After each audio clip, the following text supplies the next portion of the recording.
Such an honor to be here, and thanks very much for organizing this. But it's a shame that Ph.D. can't join us. It would have been really interesting to have his views. But it's interesting to see that we have some other colleagues who are participating in this webinar. I'm going to try to put my PowerPoint on it. Okay, there you go.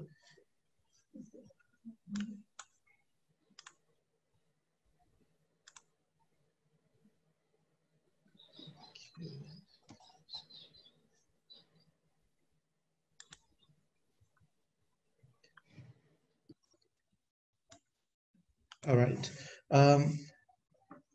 Well, I wasn't very sure what I was going to talk about, because I've been doing a lot of research on Chinese Indonesian identities for the past 2 decades, and I've published quite a bit of different works on it. So I thought instead of talking about Chinese Indonesian identities, which I thought you Bu Rahma and also Ph.D. will be talking mostly about. So I actually shifted my focus to look at in a challenging time instead, sort of looking at the challenging time.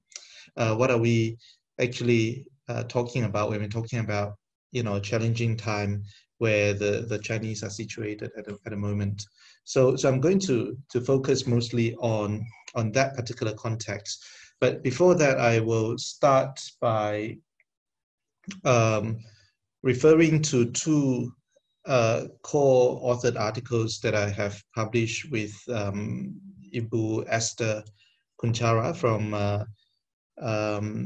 Petra Christian University over the past 2 years, and that sort of will guide my talk and also allow you to have a bit of context on what kind of research I've been doing in relations to the Chinese Indonesians for the past 2 years. Now, so the first one that we published in this year, actually in 2020, in Southeast Asia Research, the journal by SOAS in University of London, was reassessing Chinese Indonesian stereotypes 2 decades after Reformasi. So basically, what Ibu Esther and I were interested in this particular paper was to address the question of whether Chinese Indonesian stereotypes in Indonesian society at large has evolved. How has it changed or transformed? While we're looking at the almost over 20 years of Reformasi in Indonesia. So we're interested to see, especially the Reformasi generation, whether the way in which they look at the Chinese have changed. So we collected, qualitative interviews in 2016 and 2017 with young people in Surabaya, and critically examine questions about Chinese Indonesians' exclusiveness, their lack of nationalistic spirit, and also their political attitude. And in the paper, we presented a nuanced discussion of the complexity and evolution of perceptions of non-Chinese towards the Chinese Indonesians in contemporary Indonesia. So let me go into discussing a couple of findings that we have in this particular study. Well, the informants that we have recruited in a study belong to a post-1998 generation who did not directly experience the Suharto's regime. So that sort of made the paper quite interesting and innovative, because we're looking at a younger generation who did not go through the New Order Indonesia. We found that even though some old stereotypes still persist, there was less racialization in perceptions of the other among both non-Chinese and Chinese informants compared to earlier studies. So a lot of earlier studies have found that there is a very strong othering process using racial stereotypes, right, among both the Chinese and non-Chinese towards each other. But in this particular study, we found that there is less, while some old stereotypes persist, especially, for example, about how Chinese being exclusive, disloyal, and political, they are still present. But then these stereotypes are less explained in racialized terms by our informants compared to some earlier studies. So a nuance analysis actually show that the articulations of these stereotypes are less simplistic and are followed by counterexamples from social reality. What that means is that while some, both Chinese and non-Chinese informants raise certain stereotypes. So say, for example, when they talk about how, Chinese are good in business, Chinese are good at math, for example, they would often, or non-Chinese are not good with business and so on. They would often follow those claims by counterexamples from social reality, such as, oh, but I know some non-Chinese who are actually good at business as well. So they actually check their own stereotypes and are less likely to generalize in a very simplistic terms. And we've also observed that young educated Indonesians are increasingly cognizant of the fact that stereotyping could potentially lead to racialization. So they are less likely to easily racialize or attribute certain stereotypes to essentialist racial attributes. Now, as we know, and as Prof. Ratma has just presented, representations of Chineseness are no longer taboo in post-Suharto Indonesian public sphere. We do see a lot of representations of Chineseness across Indonesia, especially in mass media, and also especially close to the Chinese New Year period. The public are now more informed about Chinese community and are less likely to form opinions based on irrational emotions, racial prejudice, and skewed media representations. Even though this is more true towards those educated public, whereas we see some of the less educated public are still easily influenced by certain rumors, WhatsApp messages, and so on. Considering the dynamic changes in Indonesian politics today, the effort to undo stereotypes of Chinese Indonesians is unending due to the complexity of the problems. Yet, we observe that progress has been made in the past 2 decades, and that actually offers a glimpse of hope that there is now more space for inter-ethnic understanding to be cultivated than during the Suharto era. So we ended the paper with a high note of optimism, really. We found that personal encounters are powerful ways to increase inter-ethnic cooperation. Personal encounters such as the personal experience of our informants, where they have personal friends and colleagues who are of the other ethnicity, is a very powerful way for them to actually extend themselves to inter-ethnic cooperation and acceptance of differences. They can prove that fears and prejudices are exaggerated anxiety. Ibu Esther actually concluded the paper with a beautiful Javanese saying, which is translated to "Love grows as we get along with each other," and that was the kind of optimism that we have. We are really hopeful that such development may eventually lead to mutual acceptance. So that's a bit of optimism in that paper on stereotypes that we published this year. Now, last year, Bu Esther and myself published another paper in Asian Survey, which is a journal that came out of University of California, Berkeley, on the politics of Mandarin fever in contemporary Indonesia, resinicization, economic impetus, and China's soft power. So we were interested to look at, the increase in interest in learning Chinese in Indonesia, which is a phenomenon across Southeast Asia. We try to examine this phenomenon in the light of the rise of China, as well as the promotion of Chinese soft power globally.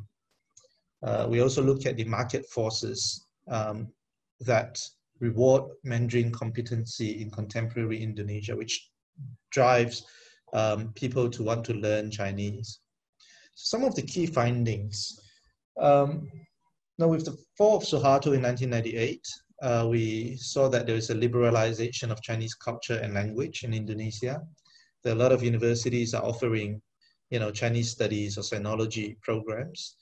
And we also see that after 2000, there's, increasing positive development of Sino-Indonesia relations, especially during SBY's time, where the cooperation the strategic cooperation between the two countries has has been elevated to a new height. And so all these different developments have then promoted a Mandarin fever in Indonesia, where a lot of Chinese and non-Chinese are more interested now to learn Chinese. So we saw that, on one hand, there was these domestic factors in Indonesia that drive the increase in interest in Chinese language. On the other hand, there is also a promotion of soft power by China, such as, the establishment of Confucius Institutes. So there were about 7 Confucius Institutes in Indonesia. And also there have been an increasing number of scholarships that are offered to students, Indonesian students to study in China. And so we actually see multiple folds of increase in those scholarships, as well as an large increase of Indonesian students, both Chinese and non-Chinese students studying in China. There were also some forces of resinicization promoted by the older generation Chinese elites who have the capital, who can afford to build trilingual schools, and also, through various Chinese organizations and associations, exert certain influence in promoting Chinese language and culture. So we see those forces of resinicization, cultural resinicization as well. However, a lot of our young informants actually cited economic rather than cultural factors in driving them to pursue Mandarin at university. So Ibu Esther actually did a survey among young students in Petra, and then the findings actually show that most of these, majority of them are actually of Chinese ethnic background, and most of them cited that they learn Chinese because of economic factor rather than cultural factor. So we found that the current Mandarin fever has shown promising signs of cultural restoration for the Chinese Indonesian community, as well as for the building of an emerging generation of Chinese literate Indonesians who are non-Chinese, right? So this is actually quite interesting. So on one hand, a more multicultural atmosphere in Indonesia actually allows for the cultural restoration of the Chinese who have been deprived for more than 3 decades during Suharto's time of their cultural heritage, right? On the other hand, we also see that there is an emerging younger generation of non-Chinese or indigenous Indonesians who are now Chinese literate, right? So that is going to change the landscape of the ways in which Chineseness is being understood in Indonesia. Yeah. with such cross-cultural understanding. It could also contribute favorably to Sino-Indonesian relations, especially to the burgeoning Chinese investments in Indonesia. Now, however, we actually ended this paper with a more cautious note, right? Not as optimistic as the first paper that I presented. So we ended this paper by noting that, you know, no one can predict the backlash that Mandarin fever and Chinese Indonesians might face if economic competition between China and Indonesia heats up enough that indigenous entrepreneurs feel threatened, or if provocateurs spread more rumors about China for their own political gains, which we see have been coming up, you know, once and again, right? That, you know, these rumors about the influx of Chinese workers to Indonesia, taking away Indonesians' jobs, and other rumors that have been floating around about the Chinese Indonesians. Okay, so now addressing the topic that is given to us by Irfan on, you know, Chinese Indonesian identities in a challenging time. I've been reflecting on the challenging time more than Chinese Indonesian identities. Right? I'm thinking about what, you know, Pak Irfan is actually referring to when he gave us the topic. What is the challenging time that he has in mind? You know, I did not have the opportunity to actually discuss with him, but I've made some assumptions, right? Now, one is the challenging time of the Belt and Road Initiative, right, which is a global connectivity initiative, massive economic project that China has reached out to the world, right? So that would be one of the challenging time that perhaps from the perspective of Indonesia, right? And secondly, of course, is the current pandemic that we are experiencing together now, the COVID-19, which is also a challenging time globally. Okay, so I'm going to address this topic of the challenging time in the rest of my presentation before we open up the floor. Now, so as we know that President Xi Jinping first announced the Belt and Road Initiative in his address to the Indonesian Parliament in 2013. Now, that actually shows the importance of Indonesia to President Xi's project on the Belt and Road, right? That prompted him to want to announce it in the Indonesian Parliament. Indeed, Indonesia is the key link to the maritime Silk Road that China has in mind, which is the second component of the BRI. The Indonesian Foreign Minister, Retno Marsudi, this year in August, was the first overseas foreign minister to visit China since the start of COVID-19 pandemic. And that also says a lot about Sino-Indonesian relations. Now, China has announced to support Indonesia's plan to be a hub in developing and producing vaccine for COVID-19. You probably have read in the press that a couple of agreements have been signed, you know, between Indonesia and Chinese pharmaceutical companies in co-developing the vaccine. And President Jokowi has asked China to set up a special fund for BRI investments in Indonesia. Right now, we are not seeing that Indonesia Indonesia is not the largest benefiting party of the BRI, but then it looks like there's a lot of potentials that Indonesia could well be one of the largest, you know, beneficiary of the BRI investments, especially in Southeast Asia. Indonesia has offered projects worth $91 billion to Chinese companies. Again, this is part of the arrangement in which President Jokowi has asked China to set up a special fund for BRI in Indonesia. So a challenging time, are we, you know, referring to the Sino-Indonesia trade relations? China is now the largest trading partner of Indonesia. In 2019, China was Indonesia's #1 export destination, accounting for 27.88 billion, or 17% of Indonesia's total exports. And China was also the #1 source of Indonesia's imports, amounting to 44.81 billion, or 27% of total Indonesian imports. So in terms of investment, though, China is the second largest investor to Indonesia. China has doubled its investments in Indonesia in 2019 to 4.7 billion, replacing Japan as the second largest foreign investors in Indonesia after Singapore.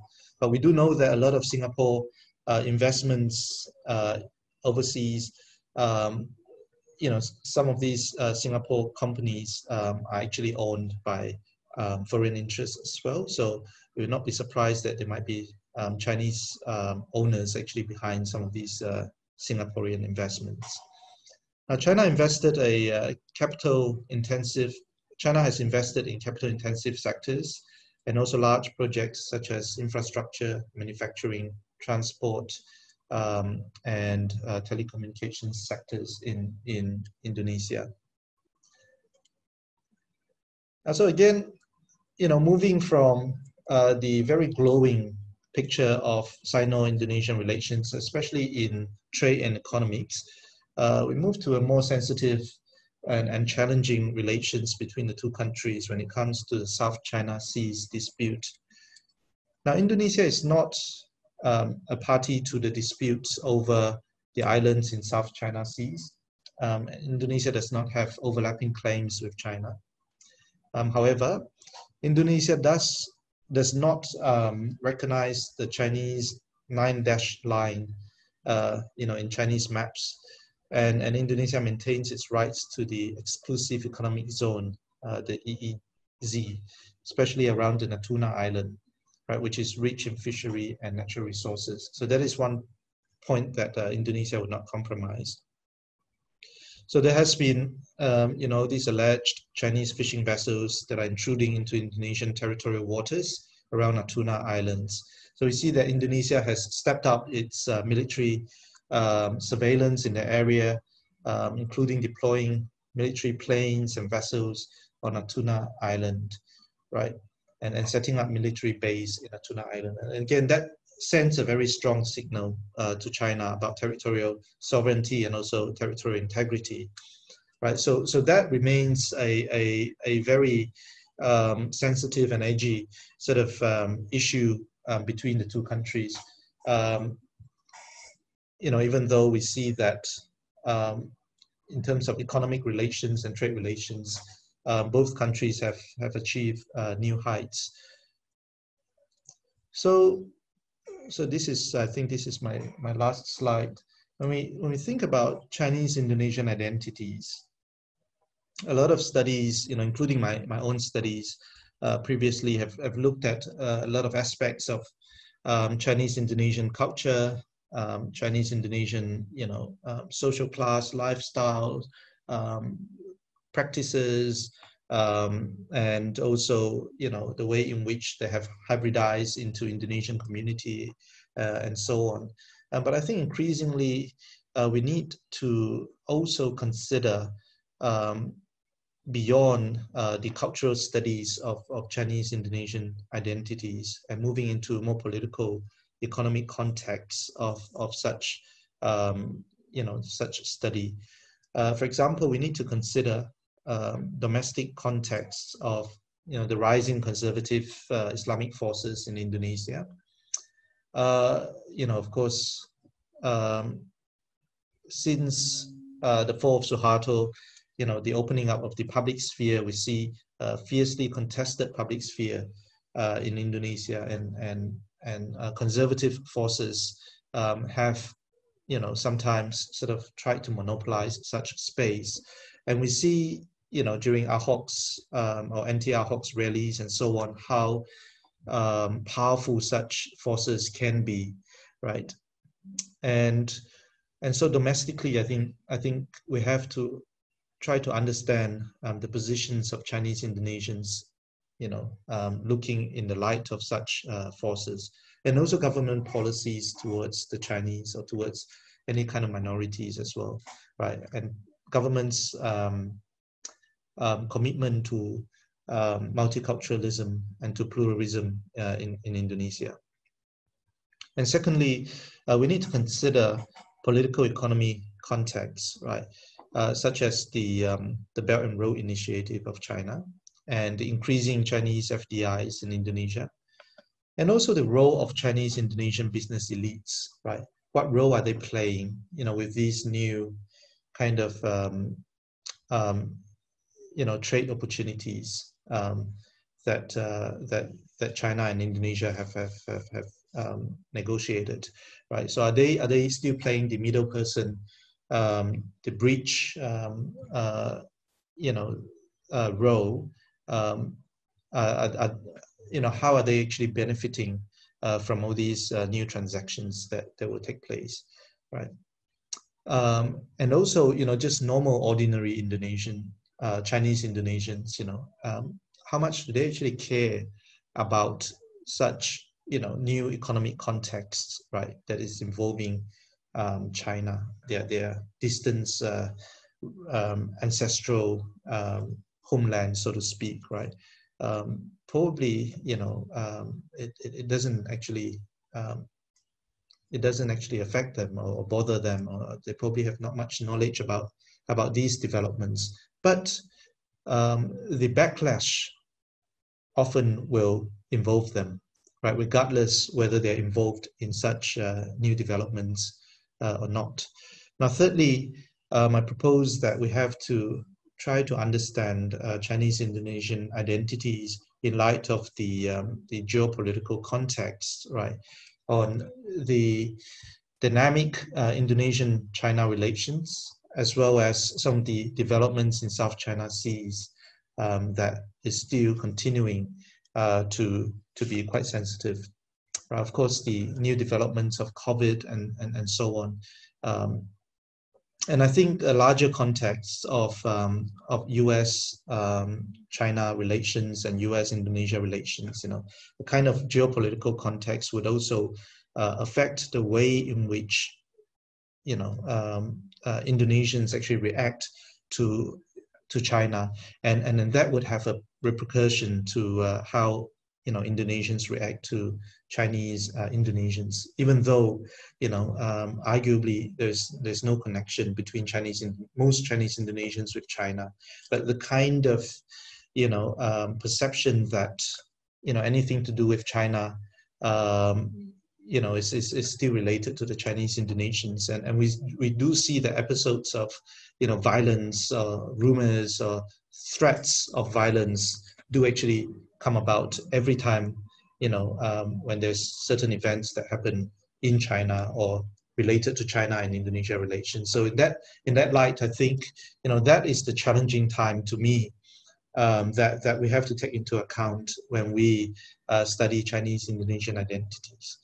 So I think I will end my part of the presentation here and open up the floor for